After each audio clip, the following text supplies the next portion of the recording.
बच्चे को भी दिखा दिया जाता है और ये बच्चा ही हमारा मेन कैरेक्टर है। फिर वो हमें बताता है मैं दूसरों से बिल्कुल अलग था, भले ही मैं एक बच्चा था। और हम देखते वो वहाँ पर अपनी किताबें पढ़ रहा होता है। वहाँ पर कोई बोल रहा होता है प्लीज अपना बेस्ट करना और हमारे लिए अच्छे समुद्री रिसोर्सेस लाना। दूसरा बंदा बोलता है ऑफ कोर्स मैं इसका ध्यान रखूंगा माय लॉर्ड। तभी हमारा मैन कैरेक्टर लुइन उनसे बोलता है मिस्टर पिकिंस। ये सुनकर वो बोलता है क्या हुआ यंग मास्टर। लुइन उनसे बोलता है जो साउथ माउंटेन के पास में जो सड़क है उससे मत जाना, उधर जो माना का फ्लो है वो थोड़ा वियर्ड है। फिर वो बंदा बोलता है तुम्हारा मतलब क्या था। फिर हम देखते हैं एक तूफानी रात में वहां पर बिजलियां कड़क रही होती है, तेज बारिशें हो रही होती है। एक बंदा दौड़ते दौड़ते आ रहा होता है। एड्रियन का फादर उससे बोल रहा होता है ओह बैगिंस तुम लेट हो गए हो, मैं तुम्हारे बारे में चिंता कर रहा था। वो बंदा वहां पर अंदर जाते हुए फिर उनसे बोलता है सॉरी मैंने थोड़ा एक लंबा रास्ता ले लिया था। ये सुन गया लुइन का फादर उससे बोलता है क्या कुछ हुआ है। तभी पेगर उनसे बोलता है मैंने एक मिस फॉर्चून को डॉज कर लिया है थैंक्स टू यंग मास्टर। ये सुनकर उसका फादर बोलता है आपका मतलब क्या था। फिर वो बंदा अपना सर खजाते हुए उससे बोलता है साउथ माउंटेन के पास वाली स्ट्रीट, यंग मास्टर ने जो मुझे कहा था तो मैंने उसके कारण उस रास्ते को अवॉइड करा था। और वो फिर बोलता है फिर मुझे मालूम पड़ा उस प्लेस पर बीस्टमैन्स ने अटैक कर दिया था। ये सुनकर उसके फादर हैरान हो चुके होते हैं। फिर बैगिंस उनसे बोलता है जो कोई भी उधर से गया था वो डेंजर में पड़ गया लेकिन मैं नहीं पड़ा, इसका मैं धन्यवाद देना चाहूंगा यंग मास्टर को। उसका फादर कुछ सोच रहा होता है। फिर बैगिंस बोलता है क्या आपको लगता है कि यंग मास्टर एयर में माना को फील कर सकते हैं। ये सुनकर उसका फादर बोलता है मैं इसके बारे में श्योर नहीं हूँ लेकिन अगर ये सच है तो ये एडल का फ्यूचर होगा।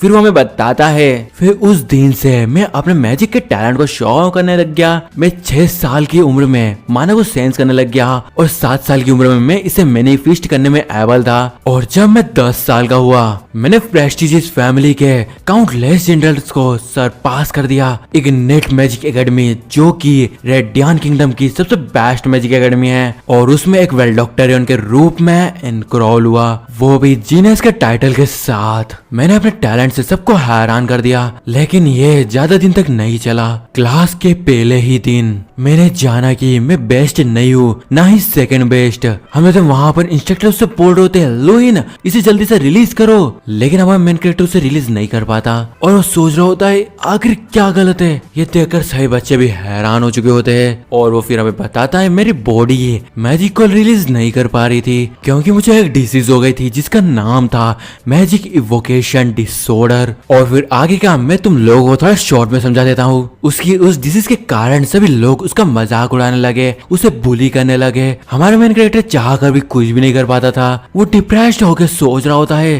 क्या मैं कभी मैजिशियन बन पाऊंगा। सभी जगह लोग उसका मजाक उड़ाते थे। उसके मैजिक ना यूज करने के कारण लोग उससे दूर रहने लगे और वो बताता है इसी तरह सब कुछ खत्म हो गया। और वो बताता है मेरा मतलब मैं सोचता था कि ये इस तरह एंड हो गया, ये इमेजिन किए बिना कि एक मिरेकल भी होता है। निराशा के अंत में कोई ना कोई तो मिरेकल होता ही है। फिर हमारा मेन एपिसोड यहाँ से शुरू होता है। एपिसोड की स्टार्टिंग हमें सिस्टम को दिखाने से होती है। कोई सा और सिस्टम मत समझना, सिस्टम यानी सिस्टम विंडो। उसमें लिखा होता है स्टेटस विंडो अनलॉक हो चुकी है। फिर हमें एक बंदे को दिखाया जाता है जो नीचे की ओर गिर रहा होता है, वो अलग ही जगह पे होता है। दूसरे नोटिफिकेशन में बताया जाता है आर्टिफैक्ट प्लेयर एक्टिवेट हो चुका है। फिर हमें उसी बंदे को दिखाया जाता है जो कि अनकॉन्शियस होता है। फिर वो अपनी आंखें खोलता है और मन में सोचता है मैं कहाँ हूँ, ऐसा लग रहा है कि मैं पानी में डूब रहा हूँ। फिर उसको एक और सिस्टम नोटिफिकेशन आता है, उसमें लिखा होता है तुम ड्राका जो वर्ल्ड्स का डिस्ट्रॉयर है उसका इनकारनेशन हो। ये देखकर उसको कुछ समझ में नहीं आता और वो मन में सोचता है ये क्या है ड्राका, ये वर्ल्ड का डिस्ट्रॉयर क्या है। फिर तभी हम देखते हैं उसके सामने एक फिगर अपीयर होता है जो कि लुक्स में मेरे को तो पर्सनली बहुत पसंद आया। उस फिगर को देखकर वो बंदा हैरान होते हुए बोलता है ये क्या है, आखिर चीज क्या है, क्या मैं कोई सपना देख रहा हूँ। नहीं ये सपना नहीं लगता। फिर हम देखते हैं वो सामने वाला फिगर या बोलता एंटिटी कुछ कहने की कोशिश करती है, जो देखकर वो बंदा या बोलूं तो हमारा मेन कैरेक्टर अपने मन में सोचता है ऐसा लग रहा है कि वो कुछ कहने की कोशिश कर रहा है। तभी वो कुछ देखता है और देखकर पूरी तरह से हैरान हो जाता है। फिर हमें कुछ घंटे पहले का सीन दिखाया जाता है। हम देखते वहाँ पर इग्निट एकेडमी ट्रेनिंग हॉल को। वो जगह पूरी तरह से ब्यूटीफुल से नजारे से घिरी होती है। वहाँ पर कोई बोल रहा होता है अगला लुइन एड्रियल है। ये सुनकर कोई बोलता है यस सर। फिर हमें एक पर्सन को दिखाया जाता है, उसके बारे में बताया जाता है हमें। इसका नाम है हाइडेल। ये कॉम्बैट मैजिक प्रोफेसर है। प्रोफेसर वहाँ पर बोल रहे होते हैं जैसा कि मैंने तुम लोगों को पहले एक्सप्लेन कर दिया है, तुम लोगों को फायरबॉल कास्ट करनी है और स्कैरीक्रो पे मारना है। और जैसा कि हर कहानी में होता है कि हमारा मेन कैरेक्टर शुरू में मैजिक को यूज नहीं कर पाता, इसलिए वो वहाँ पर जाके खड़ा हो जाता है और अपने हाथ की ओर देखने लगता है और अपने मन में सोचता है फायरबॉल एक ऐसा मैजिक है जो इस एकेडमी के सारे स्टूडेंट्स आराम से हैंडल कर लेते हैं, लेकिन मेरे जैसा कोई मैजिक में इनकेपेबल के लिए ये बहुत डिफिकल्ट टास्क है। और वो थोड़ा परेशान होते हुए अपने मन में सोचता है क्या मैं इस बार कर सकता हूँ। तो ये प्रोफेसर बोलते हैं लुइन मैंने कहा करो। ये सुनकर वो कास्टिंग करते हुए अपने मन में सोचता है प्रोफेसर सही कह रहे हैं, मुझे गिव अप नहीं करना चाहिए। और वो अपने हाथ में फायर देखते हुए मन में सोचता है ऐसा लगता है कि ये इस बार वर्क कर रहा है, मैं इसे हर कीमत पे करूंगा। और वो और ज्यादा एनर्जी को इकट्ठा करते हुए मन में सोचता है मुझे ये करना ही होगा। उसको देखकर सभी बच्चे बात कर रहे होते हैं, उसके फायरबॉल की साइज को तो देखो। ये सुनकर दूसरा बंदा बोलता है क्या माना का इतना अमाउंट किसी ह्यूमन के लिए भी पॉसिबल है। प्रोफेसर भी उसको देख रहे होते हैं। हम देखते हमारे मैन कैरेक्टर को जो कि उस फायरबॉल को फेंकते हुए मन में सोचता है अच्छा है अगर मैं इस तरह ही करता गया तो मैं सक्सेस। लेकिन तभी हम देखते हैं वो कुछ महसूस करके एकदम हैरान हो जाता है और सोचता है डैम इट वापिस से नहीं। और हम देखते हैं उसके वहाँ पर हाथ कांप रहे होते हैं, जो देखकर वो मन में सोचता है नहीं यार मुझे यहाँ पर होल्ड करना होगा। हम देखते हैं उसको होल्ड करने में उसकी हालत खराब हो रही होती है। तभी प्रोफेसर उससे चिल्लाते हुए बोलते हैं लुइन। वो बोलता है मैं नहीं कर सकता। प्रोफेसर बोलते हैं जल्दी करो और उसे रिलीज करो। ये सुनकर हमारा मेन कैरेक्टर बोलता है मैं नहीं इसे अपने हाथ से नहीं हटा पा रहा। ये सुनकर प्रोफेसर उससे बोलते हैं लुइन तुम अब एक ग्रेजुएटिंग क्लास के स्टूडेंट हो, अगर तुम अभी तक फायरबॉल जैसे सिंपल मैजिक को भी हैंडल नहीं कर सकते तो तुम ग्रेजुएशन टेस्ट को पास नहीं कर सकते, तुम जरूरी फेल हो जाओगे। ये सुनकर हमारा मेन कैरेक्टर अपने मन में सोचता है ये सही है मैं फेल हो जाऊंगा। तभी वो बोलता है मैं माफी चाहता हूँ, मैं और ज्यादा प्रैक्टिस करूंगा। फिर हमें बताया जाता है इस प्रैक्टिकल शूटिंग टेस्ट में हमें 10 फायरबॉल्स को बनाना होगा और उन्हें मल्टीपल टाइम्स टारगेट पर हिट करना होगा। मैं वो हूँ जो कि एक मैजिक को डिस्चार्ज भी नहीं कर सकता कि वो टारगेट पर हिट करे, थर्ड ग्रेड मैजिशियन नहीं बन सकता। फिर हम देखते हैं हर कहानी की तरह कुछ चोमू बच्चे उनको जो मेन कैरेक्टर की कमियों उन पे हंसते हुए फुसफुसाते हुए एक दूसरे से बात कर रहे होते हैं। और चोमू लोगों की बात कभी काम की नहीं रहती है इसलिए इसको स्किप कर देते हैं। फिर हम देखते हैं हमारे मेन कैरेक्टर लुइन को जो कि वहाँ पर हाफते हुए अपने मन में सोच रहा होता है क्योंकि मेरे जैसे एक लोकल हम्बल नोबलमैन ने विलेडिक्टोरियन के रूप में एकेडमी में एंटर किया, जिसके कारण प्रेस्टिजियस फैमिली से आने वाले लोग मुझसे जलते हैं, जिसके कारण वो मेरे दुश्मन बनने के लिए उनको सही रीजन मिल गया। मैं उनकी बुलिंग को संभाल सकता हूँ, लेकिन हकीकत ये है कि मुझे अब और कोई उम्मीद नहीं रही जिसने मुझे मेरे फाउंडेशन से ही तोड़ना शुरू कर दिया। ये कोई और नहीं बल्कि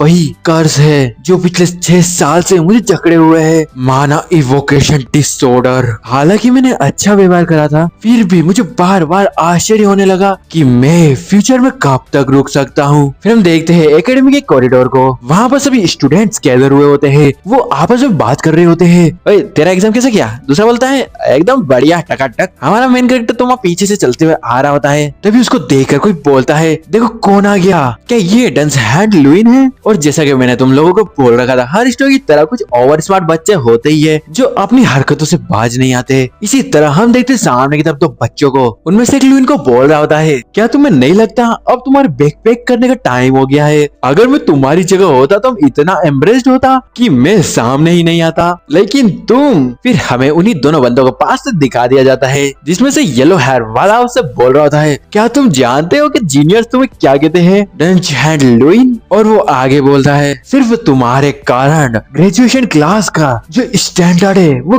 गिर रहा है, तुम बस यहाँ से घर चले जाओ अपने उसी गांव के एरिया में।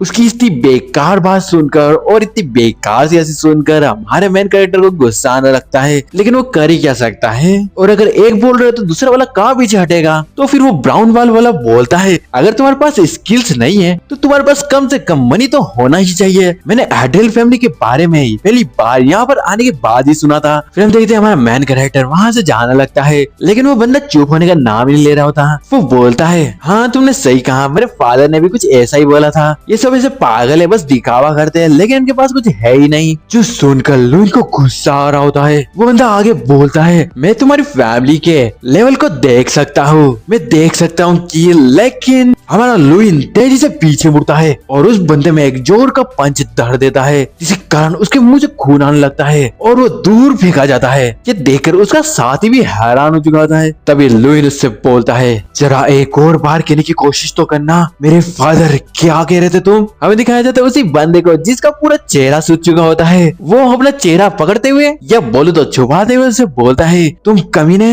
तुम्हारी हिम्मत कैसे हुई। लुइन उससे बोलता है, तुमको पता होना चाहिए कि कब रुकना है बैन फॉल्ट, तुम होते कौन हो, मेरे फादर और मेरी फैमिली का मजाक उड़ाने वाले। तभी हम देखते वो मोटू भी लुइन पर अटैक करते हुए उससे बोलता है, तो तुम कमीने, क्या तुम जानते हो कि हम कौन है। लेकिन अगले ही सीन में तुम उसके एक्सप्रेशन देख सकते हो। नहीं बताओ तुम्हें क्या लग रहा है उसका एक्सप्रेशन देख के। अगर तुमने सोचा कि उसमें भी एक दो चमाट पड़ गई है तो तुम सही सोच रहे हो, लेकिन थोड़ा उससे ऊपर लेवल का। उसको डायरेक्ट पेट में एक पंच पड़ता है, जिसके कारण वो बंदा अपने घुटने पे आ जाता है और अपना पेट पकड़कर बैठ जाता है। उसकी हालत एक ही पंच में लिटरली बहुत ज्यादा खराब हो चुकी होती है। तभी उसको कोई बोलता है, तुम एरोगेंट कमीने। ये देखकर वो उधर की ओर देखता है और हैरान हो जाता है। हम देखते हैं बैन को, हाँ वही बुली, वो अपना एक इलेक्ट्रिक अटैक रेडी करते हुए हमारे एमसी से बोलता है, तुम्हें मुझे मारने की हिम्मत कैसे हुई। ये देखकर हमारा मेन कैरेक्टर हैरान होते हुए अपने मन में सोचता है, ये एकेडमी के अंदर अपने कॉम्बैट मैजिक का यूज कर रहा है। तभी बैन उस पर अटैक करते हुए उससे बोलता है,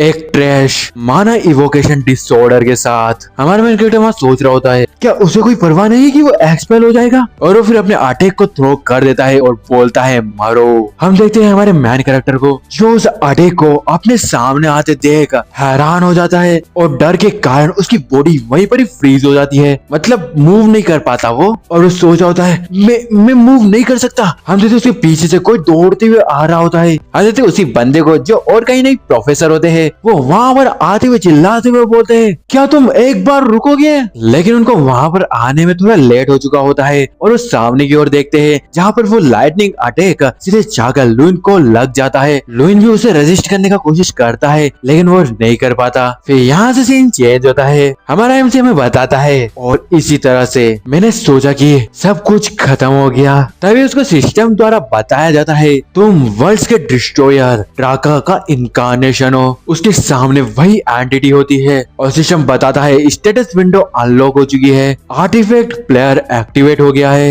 ये देखकर वो हैरान होते हुए मन में सोचता है, ये क्या है, आखिर चल क्या रहा है। तभी वो एंटिटी बोलती है, टेल लुइन आडेल। ये सुनकर हमारा मैन कैरेक्टर हैरान हो जाता है और बोलता है, क्या ये तो डेफिनेटली मेरा नाम है। तभी उसको कोई आवाज दे रहा होता है, लुइन आडेल, लुइन आडेल। हमारा मैन कैरेक्टर अपनी आंखें धीरे से खोलता है। देख के तो समझ गए होंगे कि सामने इधर लड़की है। फिर हमें उस लड़की को पूरी तरह से दिखा दिया जाता है। वो हमारे मैन कैरेक्टर से बोलती है, क्या तुम उठ चुके हो। हमें इसके बारे में बताया जाता है, ये हेलन है, हाई क्लास की हीलिंग मैजिशियन। तभी हम देखते हैं हमारा मैन कैरेक्टर एकदम से हैरान हो जाता है और वो फिर उठते हुए बोलता है, आखिर मैं कहाँ हूँ। ये सुनकर वो हीलर बोलती है, तुम अभी रिकवरी रूम में हो। ये ठीक है, अभी तुम लेटे रहो, खड़े होने की कोई जरूरत नहीं है। ये सुनकर वो बोलता है, ओके ये बहुत थका देने वाला, लेकिन मैं बैठ सकता हूँ। और वो मन में सोचता है, क्या मैं पास आउट हुआ था। और वो पुरानी चीजें याद करते हुए सोचता है, आखिर वो क्या चीज थी। और वो फिर हेलन से बोलता है, मैं कब से बेहोश था। ये सुनकर वो बोलती है, ऑलमोस्ट एक दिन से। और वो फिर उसे बताती है, ये तो किस्मत की बात है कि ये ज्यादा बुरा नहीं था, गॉड तुम्हारी हेल्प कर रहे हैं। ये सुनकर हमारा लुइन उनसे बोलता है, क्या मैं अब ठीक हूँ। ये सुनकर हेलन बोलती है, हमें अभी भी और जांच करनी है, लेकिन तुम उस पर्सन से तो कुछ ज्यादा ही अच्छे लग रहे हो, जो किसी लाइटनिंग बोल्ट से सीधे जाके टकरा गया। कोई भी जख्म नहीं है, ना जला हुआ और ना ही कोई डैमेज का निशान। मैंने पहले ऐसा कुछ कभी नहीं देखा। ये सुनकर हमारा मैन कैरेक्टर थोड़ा हैरान होते हुए अपने मन में सोचता है, क्या ये पॉसिबल भी हो सकता है। और वो फिर अपने आप की ओर देखते हुए मन में सोचता है लाइटनिंग बोल्ट एक डरावना मैजिक है जो तुम्हारी बॉडी को कुछ सेकंड के अंदर ही जला सकता है, और ज्यादा क्या हो सकता है, मैंने उसे डायरेक्टली ले लिया, आखिर मैं अभी तक सही कैसे हूँ। तभी वहाँ पर कोई आते हुए बोलता है एक्सक्यूज मी। उनको देखकर हेलन हमारे एमसी से बोलती है क्योंकि जब से प्रोफेसर यहाँ पर है मैं रिजल्ट पर और गौर करूंगी, अगर कुछ अजीब हो तो मुझे तुरंत बताना। तभी प्रोफेसर हमारे मेन कैरेक्टर के पास में आते हुए उससे बोलते हैं बच्चे तुम अब कैसा फील कर रहे हो। ये सुनकर लुइन बोलता है मैं अब ठीक हूँ। फिर वो बोलते हैं ये तो किस्मत की बात है। और उस घटना को लेकर प्रोफेसर की मीटिंग चल रही थी। पहली बात की जो बैन फोल्ट है वो एक्सपायर्ड हो चुका है क्योंकि उसने अपने ऑफेंसिव मैजिक को तुम्हें मारने के इरादे से यूज करा और आर्डेल फैमिली हेड के बारे में गलत रूमर्स फैलाई और तुम्हें बुली किया। इन सभी रूल्स को इस फैसले के साथ आने पर विचार किया गया। तभी हमारा मेन कैरेक्टर उनसे बोलता है लेकिन मैंने भी पेन को हिट किया था। ये सुनकर प्रोफेसर बोलते हैं ऑफ कोर्स तुम्हारे लिए भी एक पनिशमेंट है, अगर उन फैक्ट्स को कंसीडर किया जाए तो तुम एक महीने के लिए एकेडमी के वॉलंटियर सर्विस में जाओगे। ये सुनकर वो बोलता है ठीक है। और फिर प्रोफेसर बोलते हैं और हाँ मैं तुम्हें कुछ और भी बोलना चाहता हूँ, क्या तुम्हारे पास कोई आर्टिफैक्ट है। ये सुनकर हमारा मेन कैरेक्टर हैरान होते हुए बोलता है क्या, और वो फिर बोलता है आर्टिफैक्ट, अरे बिल्कुल भी नहीं, अगर मेरे पास ऐसा कुछ होता तो मैं इस तरह से तो बुली नहीं होता। ये सुनकर प्रोफेसर बोलते हैं खैर इसकी कीमत और ये कितना रेयर है, इसे देखते हुए आर्डेल फैमिली के फैमिली हेड ने पहले से ही अपने लोगों पर इसका इस्तेमाल किया होगा। तभी लुइन उनसे बोलता है लेकिन आप इस बारे में क्यों पूछ रहे हैं। तभी हम देखते प्रोफेसर एकदम शांत खड़े हो जाते हैं और वो फिर बताते हैं I am sure lighting bolt तुम्हें टच करे उससे पहले तुम्हारी बॉडी के आसपास एक रेड लाइट आ गई थी। वो देखकर ऐसा लग रहा था कि वो कोई सा हाई ग्रेड आर्टिफैक्ट है जो तुम्हें प्रोटेक्ट कर रहा है, जिसने बैन के मैजिक को बाउंस ऑफ कर दिया। ये सुनकर हमारा मेन कैरेक्टर उनसे बोलता है आखिर आप क्या बात कर रहे हो, और वो मन में सोचता है आर्टिफैक्ट, आखिर किस बारे में बात कर रहे हैं। तभी वो उसको कुछ याद आता है और सोचता है वेट डोंट टेल मी, ये उसी ड्रीम से रिलेटेड है जो मैंने अभी देखा। और वो सोचता है नहीं यार मैं किस बारे में सोच रहा हूँ। फिर वो प्रोफेसर से बोलता है मैं आखिर कुछ भी समझ नहीं पाया, आखिर वहाँ पर हुआ क्या, लेकिन मैं श्योर हूँ कि मेरे पास कोई भी आर्टिफैक्ट नहीं है। ये सुनकर प्रोफेसर बोलते हैं तो ठीक है, और वो जाते हुए बोलते हैं तो चलो थोड़ा रेस्ट कर लो। उनको जाते देख हमारा मेन कैरेक्टर सोचता है मैंने उन्हें सब कुछ सच बता दिया लेकिन मुझे कुछ भी आइडिया नहीं है। लेकिन प्रोफेसर ने और कुछ नहीं कहा, आखिर वो किस बारे में सोच रहे हैं। और वो सोचता है जो मैंने अभी थोड़ी देर पहले एक्सपीरियंस किया था वो सपने से तो बिल्कुल भी अलग नहीं है। और वो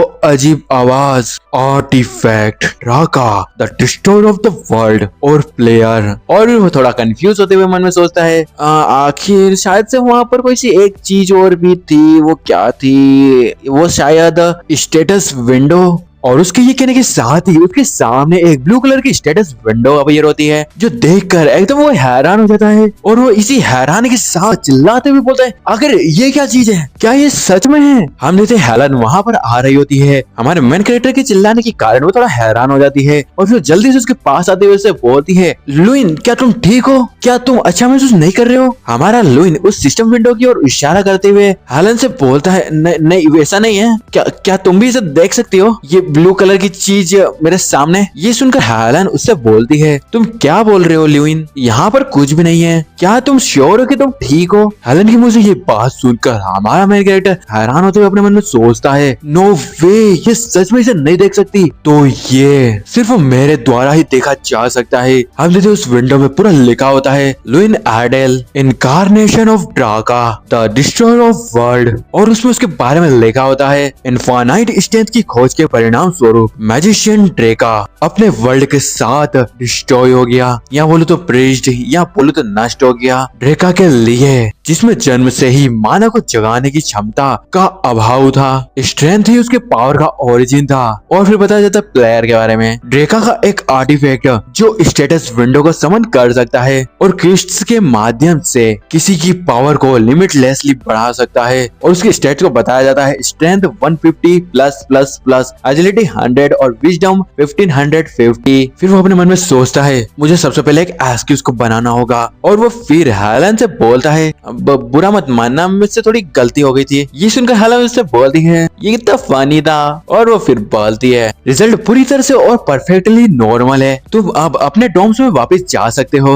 ये सुनकर वो बोलता है तो ठीक है, थैंक यू। फिर वो हमें बताता है आज मैं पूरा परफेक्टली नॉर्मल था, भले ही मैं एक लाइटनिंग बोल्ट से हिट हुआ हूँ। सिस्टम द्वारा उसको बताया जाता है you are the incarnation of Draka या ड्रेगा, जो भी नाम है, the destroyer of the world. और वो हमें आगे बताता है एक आदमी लाल आंखों के साथ जिससे मैं दूसरे स्पेस में मिला था, और एक स्टेटस विंडो जिसे सिर्फ मैं ही देख सकता हूँ। और वो सोचता है तब मैंने स्टेटस विंडो देखी, इसने डेफिनेटली कहा कि मैं ड्रेका का इनकार्नेशन हूँ। क्या ऐसा हो सकता है कि मैजिशियंस का आर्टिफैक्ट जिसे ड्रेका कहा जाता है वो मुझे ट्रांसफर कर दिया गया हो? और एक दूसरी अजीब विंडो मेरे सामने दिख रही है जिसको देखते हुए वो मैंने सोच रहा होता है क्विस्ट आखिर ये क्या है। सिस्टम में लिखा होता है रिपीटेबल क्विस्ट, जो कि आप वर्ल्ड्स के डिस्ट्रॉयर ड्राका से जुड़ चुके हैं और एक प्लेयर बन गए हैं, इसीलिए आपको अपनी स्ट्रेंथ को बढ़ाने के लिए अपनी बॉडी को प्रिपेयर करने की जरूरत है। उसमें उसकी कुछ डेली एक्सरसाइज लिखी होती है जस्ट लाइक सोलो लेवलिंग, पंच, किक, स्पिन किक, रिवॉर्ड होगा उसका स्ट्रेंथ में 10+ और एक स्किल को अनलॉक कर दिया जाएगा। और फिर हम देखते वो खुद को रेडी करते हुए मन में सोचता है पंच और किक, हाँ ये सब स्ट्रेंथ से रिलेटेड है, आखिर ये मेरे जैसे एक मैजिशियन की किस तरह हेल्प करेगी। और वो फिर एक लंबी सांस लेते हुए मन में सोचता है लेकिन यह उस पर संदेह करने का समय नहीं है, मुझे पहले इसे आजमाना होगा। फिर वो एक पंच को हवा में मारता है, उसका पंच में एक जुड़ जाता है और वो दूसरा पंच भी मारता है। ऐसा करते हुए वो मारने लगता है। पंच के नंबर्स को बढ़ता देख वो मन में सोचता है अच्छा है नंबर इंक्रीज हो रहे हैं, इस रेट पे मैं जल्द ही अपने गोल को रीच कर जाऊंगा। तभी वो एक और पंच मारता है लेकिन वो पंच उसका जुड़ा नहीं होता है, अभी भी उसके 2 पंच ही दिखा रहे होते हैं, जो देखकर वो सिस्टम विंडो की ओर देखते हुए मन में सोचता है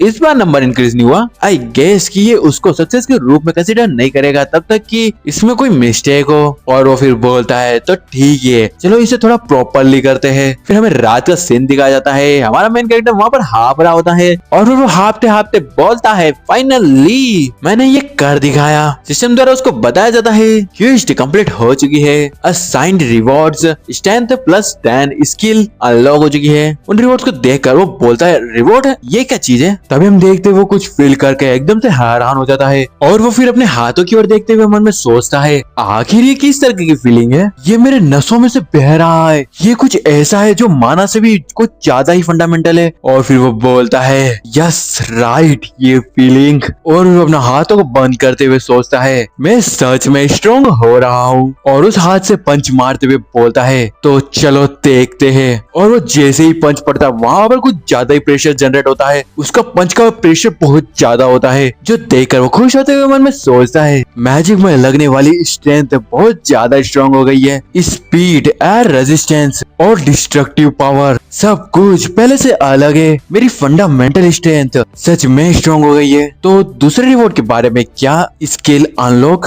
तभी वो सिस्टम विंडो को अपीयर करता है, उसमें लिखा होता है फोर्स सर्कल पैसिव, माना को स्ट्रेंथ के साथ रिप्लेस कर सकता है, माना सर्कल को फोर्स सर्कल द्वारा रिप्लेस किया जा सकता है और अब से सारे मैजिक प्लेयर की स्ट्रेंथ द्वारा अफेक्ट होंगे, सारे मूवमेंट्स भी प्लेयर की स्ट्रेंथ द्वारा ही अफेक्ट होंगे। ये देखकर वो बोलता है माना सर्कल को फोर्स सर्कल के साथ रिप्लेस करना, और फिर अपने सीने पर हाथ रखते हुए बोलता है तो इसका मतलब है कि मेरा माना स्ट्रेंथ द्वारा रिप्लेस हो गया है। हमें उसको हार्ट को दिखाया जाता है जिसके आसपास बहुत सारे सर्कल होते हैं और वो हमें बताता है जो सब माना को फील और स्टडी करते हैं उनके हार्ट के आसपास सर्कल्स होते हैं। माना सर्कल्स माना को रिलीजिंग और स्ट्रेंथनिंग करने के लिए बहुत इंपॉर्टेंट रोल प्ले करते हैं। माना सर्कल्स के नंबर उस तरह से इंक्रीज होते हैं कि जिस हिसाब से मैजिशियन माना को कंट्रोल कर सकता है। मेरे पास 4 माना सर्कल है, ये मेरी एज के बच्चों से तो कुछ ज्यादा ही है, लेकिन मेरी बीमारी के कारण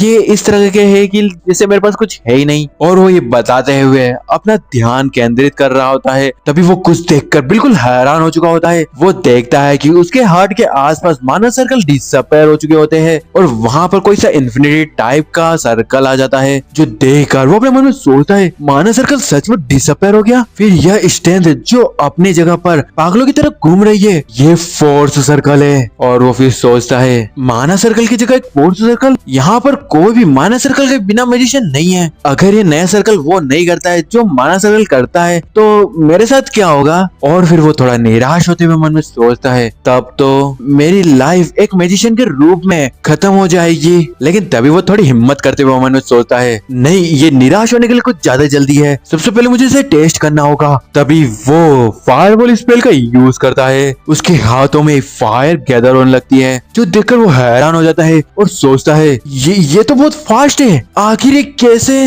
और स्ट्रॉन्ग भी। और फिर वो हमें बताता है वो मोमेंट जिस दिन मैंने अपने फायरबॉल का साइज देखा, मैंने रियलाइज करा तो ये आर्टिफैक्ट की पावर है। अब यहाँ से तुम लोगों को साउंड क्वालिटी में थोड़ा अंतर देखने को मिलेगा। अब मैं अपने ब्रांड न्यू माइक से इसको रिकॉर्ड करने वाला हूँ। फिर हम देखते हैं हमारे मेन कैरेक्टर को, जो अपने मन में सोचता है क्योंकि मैजिक का एक बेसिक प्रिंसिपल है, तो ये मैजिक को रिलीज होने से पहले 10 सेकंड का टाइम लेता है। लेकिन इस स्टेप को फ्रीली स्किप करने के लिए और फायरबॉल को क्रिएट करने के लिए उस पावर के साथ जो मेरी बॉडी में है, तो ये पावर है आर्टिफैक्ट की। और फिर तभी हम देखते हैं वो अपने सिस्टम विंडो में कुछ देखकर हैरान होते हुए बोलता है अब ये क्या है, मैजिक ऑफ मैडनेस, अटैक करने के लिए मेरी बॉडी में मैजिक को लोड करना। लेकिन कैसे? हमें तो सिस्टम नोटिफिकेशन में लिखा होता है मैजिक ऑफ मैडनेस, जो कि एक पैसिव स्किल होती है। उसके बारे में बताया जाता है मैजिक की एक मेथड जिसे डाका ने डिजाइन की है, जिन्हें माना को रिलीज करने में दिक्कत होती है। तुम तुम्हारी बॉडी में मैजिक को लोड करके एनिमी पर अटैक कर सकते हो। तुम उस मैजिक से अफेक्ट नहीं होगे जिसको तुमने कास्ट किया है। स्ट्रेंथ तुम्हारे मैजिक अटैक में ऐड हो जाएगी। तुम्हारा मैजिक डैमेज फिजिकल डैमेज भी देगा। और फिर वो सोचता है भाई एनी चांस जो बंदा जिसका नाम ड्रेका है, क्या उसको भी मेरी तरह ही कोई सी इवोकेशन डिसऑर्डर था और वो अपने फिस्ट और लेग्स में मैजिक को डालकर फाइट करता था। और वो सोचता है आखिर उसे ये बात कैसे समझ में आई। तभी उसको सिस्टम द्वारा बताया जाता है एक न्यू क्वेस्ट अपेयर हुई है। ये देखकर बोलता है क्वेस्ट, अब ये क्या है। तभी उसको क्वेस्ट बताई जाती है जिसमें लिखा होता है डिमॉन्स्ट्रेशन ऑफ द मेथड। उसके बारे में बताया जाता है फोर्स सर्कल और स्ट्रेंथ को यूज करके फिजिकल टारगेट पर हिट करो, रिवॉर्ड है स्ट्रेंथ +10। तभी वो सोचता है मैंने कभी इस मेथड के बारे में नहीं सोचा, और अगर मैं इस मेथड से एक मैजिशियन बन सकूं तो मुझे इसे एक बार ट्राई तो करना ही चाहिए। वो बहुत तेजी से फायरबॉल का अटैक सामने की ओर करता है। अपने अटैक को सक्सेस जाते देख वो खुश होते हुए बोलता है वो हो ये वर्क करा। तभी उसको सिस्टम द्वारा बताया जाता है तुमने क्वेस्ट को कंप्लीट कर दिया है, तुमने रिवॉर्ड के रूप में स्ट्रेंथ के 10 पॉइंट को एक्वायर किया है। जो देखने के बाद वो जमीन पर लेटते हुए मन में सोचता है मैंने ये कर दिखाया, क्वेस्ट फाइनली ओवर हो ही गई। और वो फिर सोचता है मैं मैजिक को डिस्चार्ज करने में हमेशा फेल हो जाता था, लेकिन मैं फिस्ट के साथ फाइनली इसे अब सक्सेस कर ही गया। इस तरह की मेथड के साथ जाने पर आखिर ड्रेका किस तरह का प्राणी था, मुझे इसके बारे में और देखना चाहिए, लेकिन मेरी बॉडी अभी थोड़ी हैवी है। तभी वहाँ पर कोई बोल रहा होता है क्या वो यहीं पर ही सो गया। ऐसा लगता है कि वो पूरी तरह से थकने तक यहीं पर ही ट्रेनिंग करता रहा, लेकिन वो सच में यहीं पर ही सो गया। क्या हमें उसे उठाना नहीं चाहिए? हमारा मेन कैरेक्टर मन में बोल रहा होता है आखिर क्या चल रहा है यार, चैन से सोने भी नहीं देते।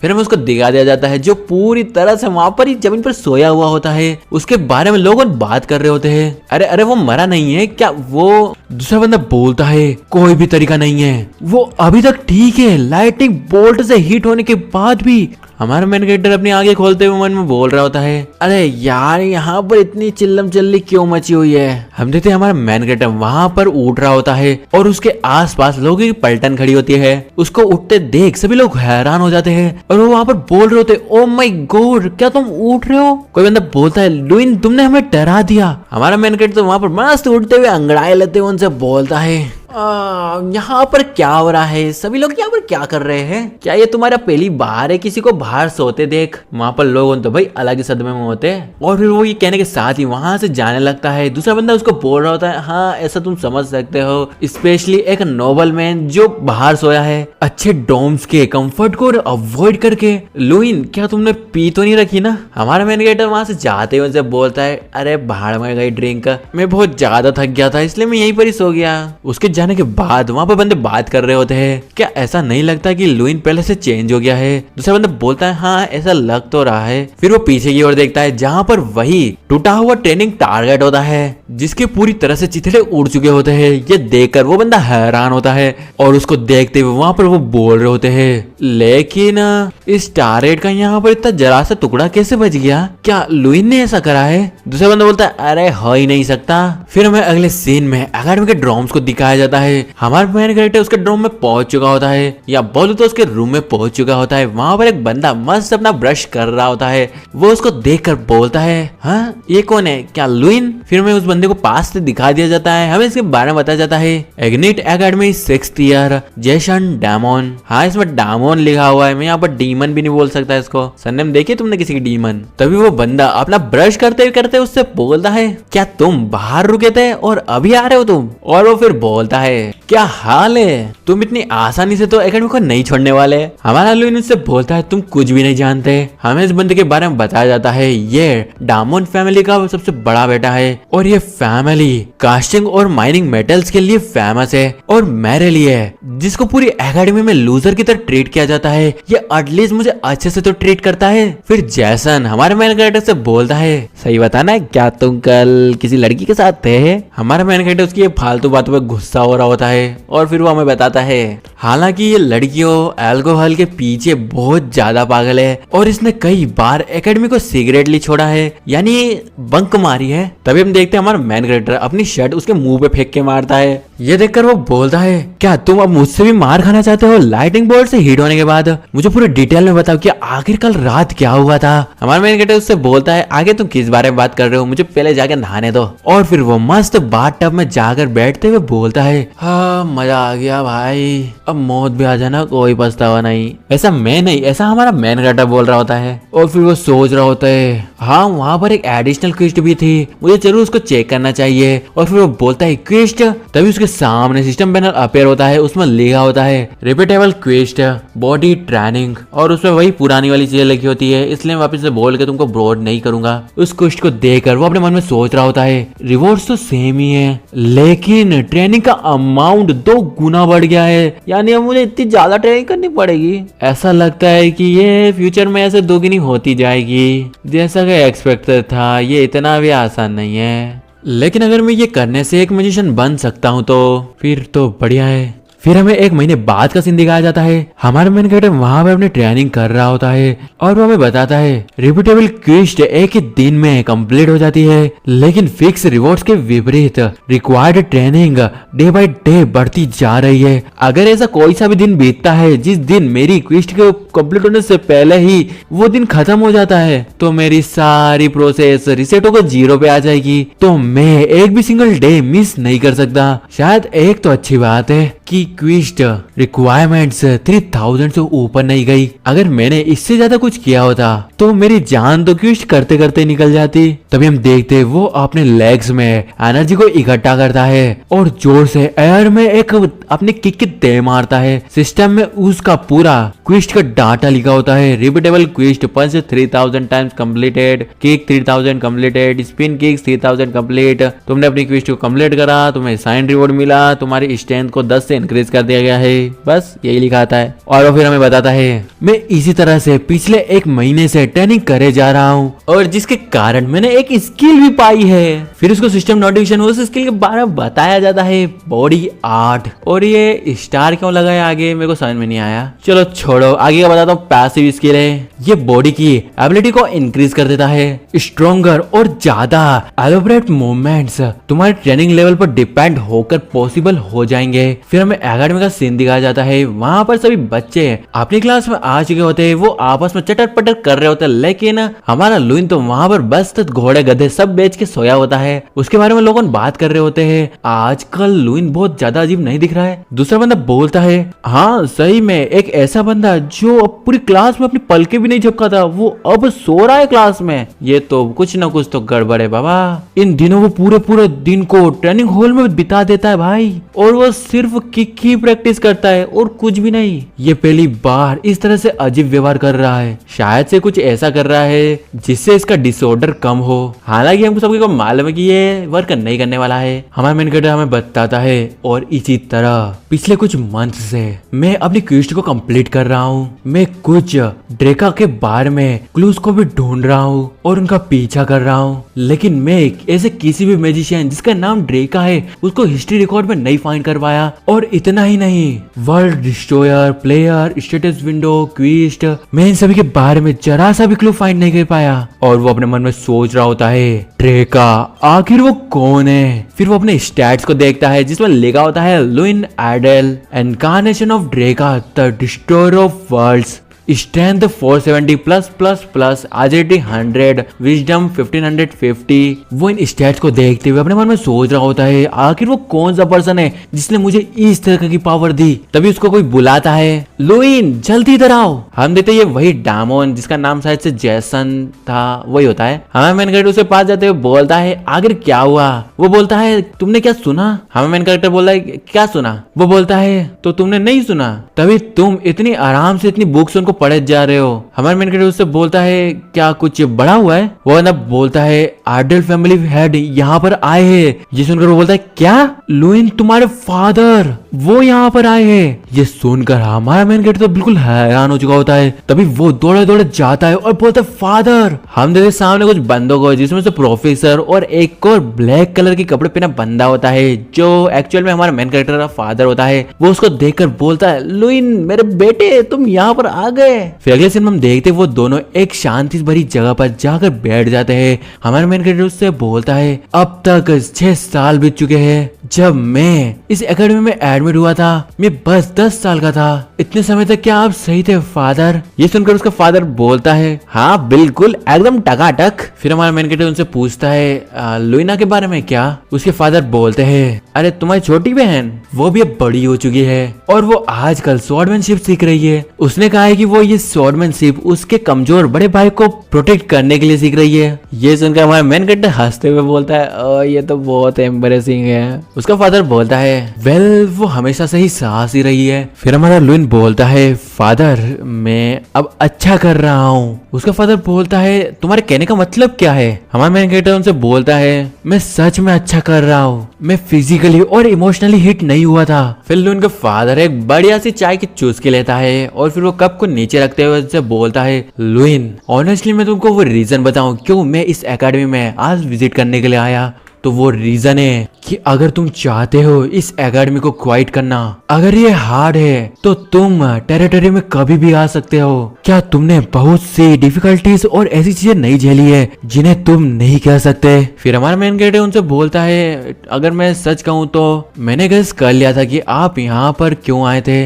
आप यहाँ पर 6 साल बाद आए हैं, लेकिन फादर मुझे लगता है कि मैंने एक रास्ता ढूंढ लिया है, तो प्लीज मुझसे एक प्रॉमिस कीजिए। ये सुनकर उसके फादर बोलते हैं, प्रॉमिस कैसा प्रॉमिस। वो बोलता है, मेरे अगले टेस्ट में मैं प्रैक्टिकल में एक अच्छा रिजल्ट दूंगा और उसके बदले में अगर मैं इस बार फेल हो गया मैं वही करूंगा जो आप चाहते हैं फादर। और हम देखते हैं वो जब ये कह रहा होता है उसके अंदर से बहुत ओरा निकल रहा होता है। फिर लुइन हमें बताता है, मेरे प्रॉमिस करने के बाद जो मैंने उनसे किया था वो था कि मैं अपने एग्जाम में जो कि प्रैक्टिकल एग्जाम होगी उसमें अच्छे ग्रेड लाऊंगा। फादर जो मेरी डिटर्मिनेशन को समझते हैं ई स्टेट में वापस चले गए हमारी कन्वर्सेशन को खत्म करने के बाद, और फिर एग्जाम का दिन जिस दिन का मैं बेसब्री से इंतजार कर रहा था वो फाइनली आ ही गया। हम देखते वहां पर कोई बंदा एक छड़ी को खुद के हाथों में मारते हुए बोल रहा होता है, अटेंशन प्लीज। वो बंदा एक प्रोफेसर होता है जो बच्चों से बोल रहा होता है, आज मैजिक इंट्रोडक्शन एग्जाम का दिन है,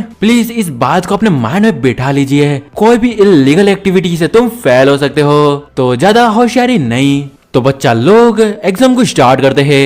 हम देखते हमारे मेन कैरेक्टर को जो कि एग्जाम देने के लिए बिल्कुल रेडी होता है और वो हमें बताता है जो स्कूल की एग्जाम है वो डिवाइड हुई है रिटन और प्रैक्टिकल एग्जाम्स में। प्रैक्टिकल एग्जाम्स 4 पार्ट्स में डिवाइड हुई है, targeting, magic power measuring, actual combat और 1 वर्सेस 1 कॉम्बैट। एक ऐसे पर्सन के रूप में जो कि मैजिक इवोकेशन डिसऑर्डर के साथ था, मैं रिटन एग्जाम में पिछले 6 सालों से पूरे परफेक्ट मार्क्स ला रहा था और प्रैक्टिकल एग्जाम में माइकल जो प्रेस्टिजियस ग्रेहेल फैमिली से आता है वो हमेशा फर्स्ट प्लेस लाता था। हालांकि इस बार चीजें डिफरेंट होने वाली है क्योंकि अब मैं डेफिनेटली प्रैक्टिकल एग्जाम में फर्स्ट प्लेस पर आऊंगा। हम देखते लुइन तो बड़े आराम से रिटन टेस्ट दे रहा होता है और पीछे वाला बंदों की तो फटके 464 सब हो रखी होती है। और फिर हमारा एमसी हमें बताता है जब सारी रिटन एग्जाम्स खत्म हो गई उसके बाद तो कुछ दिन की तैयारी के बाद हमने एक्चुअल प्रैक्टिकल एग्जाम शुरू कर दी। तो वहाँ पर कोई बोलता है लुइन, हमारा मेन कैरेक्टर भी उधर की ओर देखता है। हम देखते ये वही डामोन फैमिली का बंदा होता है जो हमारे मेन कैरेक्टर का रूममेट भी है। वो वहाँ पर आते हुए उससे बोलता है तुम बहुत देर से बहुत अजीब व्यवहार कर रहे हो,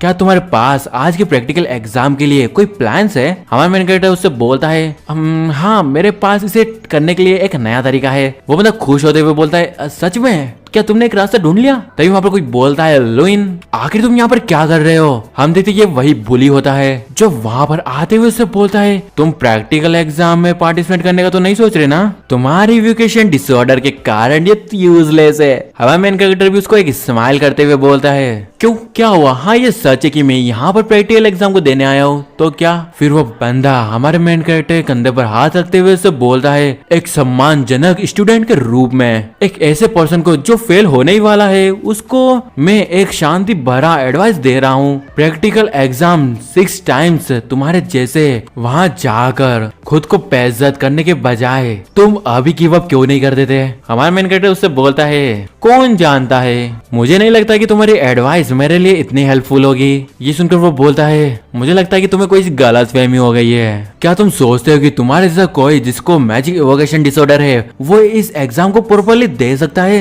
और वो फिर अपने मन में सोचता है आखिर ये कमीना अपने मन में क्या सोच रहा है, ये मेरे सामने इस तरीके से एक्ट क्यों कर रहा है, लेकिन इसका ये कॉन्फिडेंट एटीट्यूड ये मुझे गुस्सा दिला रहा है। और वो फिर बोलता है मैं तुम्हें 1 वर्सेस 1 कॉम्बैट में अच्छे से सबक सिखाऊंगा तो तुम देखते जाओ। फिर हमें बताया जाता है जो फर्स्ट प्रैक्टिकल एग्जाम है वो है टारगेटिंग और इसका ऑफिशियल नेम है multiple target shoot down exam. Exam method बहुत सिंपल है, ये इस बात की एग्जाम है कि तुम एक ही कास्टिंग में कितने टारगेट को हिट कर सकते हो। हालांकि ये पहले के जैसा बिल्कुल भी नहीं है। इस साल के एग्जाम में डिफिकल्टी का लेवल थोड़ा बढ़ा दिया गया है क्योंकि टारगेट कंस्टेंटली मूव कर ही जा रहे हैं। वहां पर कोई बोल रहा होता है हेरेक 1 टारगेट, एंजेलिया 0 टारगेट, एक बंदा अपना टेक करता है 4 टारगेट। फिर हमें हमारा मेन कैरेक्टर बताता है इसके कारण जो एवरेज ग्रेड है वो बहुत डरावने है। एक बंदा 3 टारगेट्स हिट करता है। वहां पर एक बंदा बोल रहा होता है ऐसा लगता है कि डिफिकल्टी को इंक्रीज करने के बाद इस साल के जो रिजल्ट है वो थोड़े बिगड़ने वाले हैं। वहां पर 2 बंदे आपस में बात कर रहे होते हैं। एक बंदा उससे बोल रहा होता है जो इस बार के जो स्टूडेंट की क्वालिटी है ना वो तो कतई बेकार है। तभी उनको कोई बोलता है प्रोफेसर्स ये डिसअपॉइंट होना बहुत जल्दी कर रहे हो तुम। हम देखते वहां पर एक बंदा आता है, उसके बारे में बताया जाता है ये प्रोफेसर अल्रिक है जो कि मैजिक पोटेंशियल मैगिंग के प्रोफेसर है और माइकल ग्रेहेल के अंकल भी। वो बंदा वहां पर बोल रहा होता है अब इस बार माइकल की बारी है तो जरा ध्यान से देखना वो आ रहा है। हम देखते वहां पर माइकल आ चुका होता है। वो अपने मन ही मन में बोल रहा होता है लुइन अब ध्यान से देखना, और वो अपनी लाइटिंग पावर को एक्टिवेट करते हुए मन में सोचता है मैं नहीं जानता कि तुम किस बारे में प्लानिंग कर रहे हो। तभी एग्जामिनर उसे ऑर्डर दे देते हैं। वो बंदा अपनी लाइटिंग से अटैक करते हुए अपने मन में सोचता है लेकिन ये हम दोनों के बीच का अंतर है। हम देखते उसने अपनी लाइटनिंग अटैक से बहुत सारे टारगेट्स को एक ही बार में हिट करके डिस्ट्रॉय कर दिया होता है। वहां पर बंदे उसके बारे में बात कर रहे होते वो जैसा कि माइकल से एक्सपेक्टेड था उसने एक ही बार में बहुत सारे टारगेट्स हिट कर दिया। क्या वो इस बार भी फर्स्ट प्लेस पर जाने वाला है? हम देखते हैं उसका अंकल वहाँ पर खड़े होते हुए ताली बजाते हुए बोल रहा होता है, बताओ ये कैसा था, क्या ये ग्रे हिल फैमिली के डिसेंडेंट कहलाने का वर्दी था। और फिर वो वहाँ पर बोलता है, इस रेड पर माइकल हमारे एकेडमी का प्राइड बन जाएगा, वो श्योरली इस साल का ग्रैंड फेस्टिवल रिप्रेजेंटेटिव बनेगा। तभी वहाँ पर दूसरा प्रोफेसर जो कि थोड़ा उम्र में ज्यादा होता है वो उससे बोलता है, प्रोफेसर एलेक अब बस कीजिए, बताइए रसोड़े में कौन था। ये सुनकर वो हैरान हो जाता है। तभी हमें उसी प्रोफेसर को दिखा दिया जाता है, हमें उसके बारे में बताया जाता है, टायरोन इग्नेट एकेडमी के करंट डीन और एक 7th क्लास के आर्चमेज वहाँ पर बोल रहे होते हैं, इस साल के स्टूडेंट्स का लेवल मुझे नहीं लगता कि हमें और कुछ ज्यादा देखना चाहिए। तभी हम देखते हैं हमारे मेन कैरेक्टर के प्रोफेसर को जो उनसे बोलते हैं, हम थोड़ी देर और क्यों नहीं देखते, अगला टर्न लुइन का है। ये सुनकर डीन बोलते हैं, लुइन क्या तुम्हारा मतलब लुइन एडल से है? क्यों प्रोफेसर हैडल, क्या आपको लगता है कि वो अभी भी एकेडमी को अटेंड कर पाएगा? तो इस केस में उसके कंसिडरेशन को ध्यान में रखते हुए चलो थोड़ा बहुत देख ही लेते हैं। हम देखते हैं हमारा मेन कैरेक्टर मैदान में आ चुका होता है। वो वहाँ पर आने के बाद एक बढ़िया सा लुक देते हुए अपने मन में सोच रहा होता है, अच्छा है ये एक ग्रेट अपॉर्चुनिटी है मेरी स्ट्रेंथ को टेस्ट करने के लिए। तभी एक प्रोफेसर उससे बोलते हैं, लुइन शुरू हो जाओ। हमारा मेन कैरेक्टर अपना आग का गोला तैयार करते हुए बोलता है, यस सर। और फिर वो अपने फायर पावर को रिलीज करने लगता है जिसकी क्वांटिटी बहुत ज्यादा होती है, जो देखकर वहाँ पर मौजूद सभी के सभी प्रोफेसर हैरान हो जाते हैं। और वो हैरान होते हुए अपने मन में सोच रहे होते, वो क्या आगे ये कैसे हो सकता है, आखिर इसकी कास्टिंग स्पीड इतनी तेज कैसे हो सकती है। उसको इस तरह देखकर वहाँ पर दो बंदे आपस में बात कर रहे होते हैं, वो आखिर वहाँ पर कितने फायर बॉल्स है। दूसरा बंदा बोलता है, इम्पॉसिबल, ऐसा हो ही नहीं सकता। तभी माइकल उससे बोलता है क्या तुझे नहीं पता कि लुइन को माना एवोकेशन डिसऑर्डर है, भले ही वो 100 भी कास्ट क्यों न कर ले। चलो देखते हैं क्या वो एक भी टारगेट को हिट कर पाएगा। वो बस एक ऐसा कमीना है जो कुछ भी नहीं कर सकता, वो एक यूजलेस है।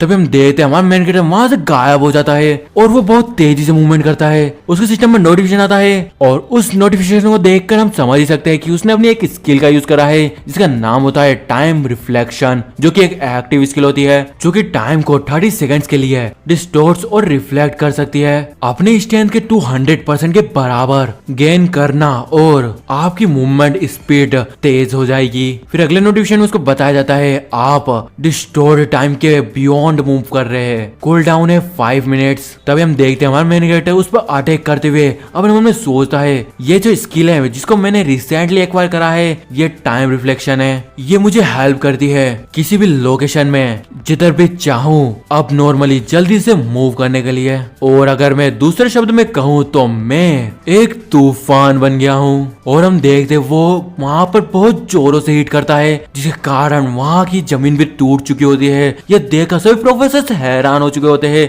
यहाँ तक कि माइकल समेत सारे स्टूडेंट्स भी हैरान हो जाते हैं। हमारा मेन कैरेक्टर मन में सोचता है मैंने ये कर दिखाया। और इसी के साथ हम देखते हैं वहाँ पर सभी टारगेट्स के चिथड़े उड़ चुके होते हैं। एग्जामिनर वहाँ पर अनाउंसमेंट करते हैं, लुइन 27 टारगेट्स। हमारा लुइन तो वहाँ पर मस्त छाती चौड़ी करके खड़ा होता है। वहाँ पर बच्चे जो कि हैरान हो चुके होते हैं वो उसके बारे में बात कर रहे होते हैं, क्या मैं सही सुन रहा हूँ? उसने अपने हाथों में मैजिक को कास्ट करा और खुद जाकर टारगेट्स को हिट करा। दूसरा बंदा बोलता है 27 टारगेट्स, ऐसा कैसे हो सकता है? क्या ये हिस्ट्री में इस एग्जाम का हाईएस्ट स्कोर नहीं है? आखिर वो इतनी तेज मूव कैसे कर सका? क्या उसने सच में इन सभी को अपने मैजिक के यूज से हिट करा? तभी हम देखते हैं वहाँ पर डीन ताली बजाते हैं और वो खड़े होते हुए वहाँ पर बोल रहे होते हैं, लुइन ये तो बहुत इनक्रेडिबल था। वहाँ पर डीन के कहने के साथ ही सभी बच्चे भी जोश में आ चुके होते हैं और वो वहाँ पर बोल रहे होते हैं चिल्लाते हुए, वो भी आप बिल्कुल सही कह रहे हैं लुइन, ये तो बहुत ऑसम था, कांग्रेचुलेशंस। हम देखते हैं माइकल को जो कि पूरा तरह से जल भून चुका होता है। वो गुस्से में अपने मन में सोच रहा होता है, लुइन वो कमीना आखिर ये कैसे हो सकता है? तभी हमारा मेन कैरेक्टर उन सभी को ये देखते हुए अपने मन में सोच रहा होता है, हर कोई मुझे चीयर कर रहा है और मुझे एक्नॉलेज कर रहा है, ये वही है जो मैं पिछले 6 सालों से नहीं पा सका। और फिर वो राहत की सांस लेते हुए अपने मन में सोचता है, आज मेरा दिल बहुत अच्छा महसूस कर रहा है, ये सही है, मैं हमेशा इस तरह की फीलिंग को महसूस करना चाहता था। अगले सीन में हम देखते हैं माइकल के अंकल को जो वहाँ पर किसी से बोल रहे होते हैं, अपने हाथों पर मैजिक को कास्ट करके टारगेट्स को हिट करना, आखिर तुम लोगों का कहने का मतलब क्या है कि वो मैजिक के रियल्म से बिलोंग करता है? मैंने इस तरह के मैजिक के बारे में पहले कभी नहीं सुना।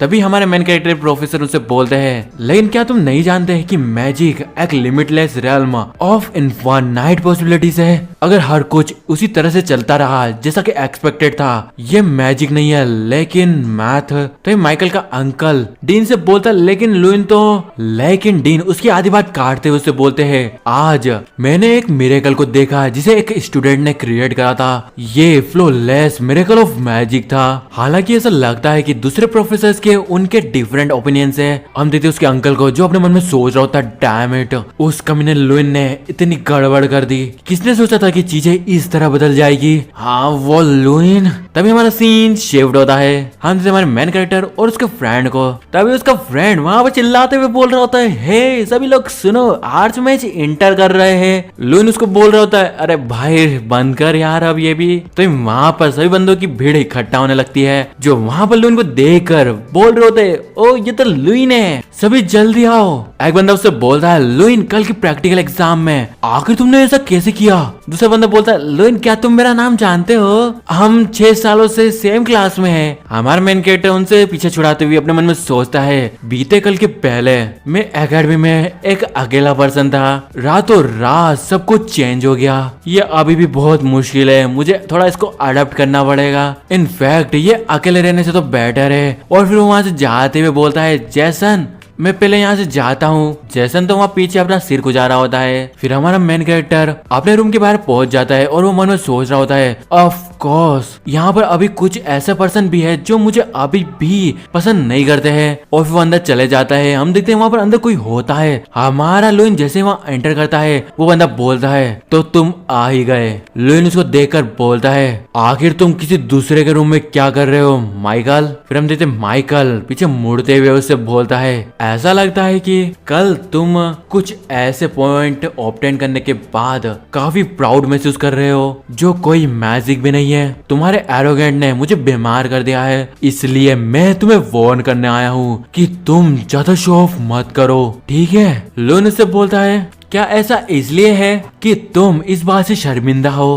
कि तुम प्रैक्टिकल एग्जाम में उस लड़के से हार गए जिसे तुम 6 सालों से नीची नजरों से देखते थे? तभी हम देखते हैं माइकल हमारे मेन कैरेक्टर का कॉलर पकड़ते हुए उससे चिल्लाते हुए बोलता है, आखिर तुम किस बारे में बात कर रहे हो, तुम बेकार से इंसान। तभी हम देखते हैं हमारा मेन कैरेक्टर उसका हाथ पकड़ता है और बड़ी आसानी के साथ उसके हाथ को अपने कॉलर से हटाते हुए दूर कर देता है, जो देखकर वो हैरान हो चुका होता है। और वो देखकर अपने मन में सोचता है, आखिर ये क्या है, ये कमीना आखिर इतना स्ट्रॉन्ग कैसे हो गया? तभी लुइन उससे बोलता है, माइकल हम दोनों सेफली ग्रेजुएट हो सकते हैं। अगर तुम मुझसे पंगा लेना चाहते हो तो हम 1v1 कॉम्बैट एग्जाम में फेयरली फाइट करेंगे जैसा कि तुमने कहा था। हम देते माइकल अपना हाथ लुइन के हाथों से जैसे तैसे छुड़ाता है और फिर उससे बोलता है, क्या तुम सोचते हो कि तुम क्वालिफाइड हो मुझसे कम्पीट करने के लिए? ऐसा कोई जो पिछले 6 सालों से पूरी तरह से बेकार ग्रेड्स ले रहा है, वो मुझे हरा सकता है? यह सुनकर हमारा लुइन उससे बोलता है, वेल हम तो सिर्फ वेट ही कर सकते हैं ये देखने के लिए कि मैं क्वालिफाई हूँ कि नहीं। तो यह सुनकर माइकल वहां से जाते हुए उससे बोलता है, तो तुम इसके बाद वाली एग्जाम बिल्कुल भी फेल मत करना।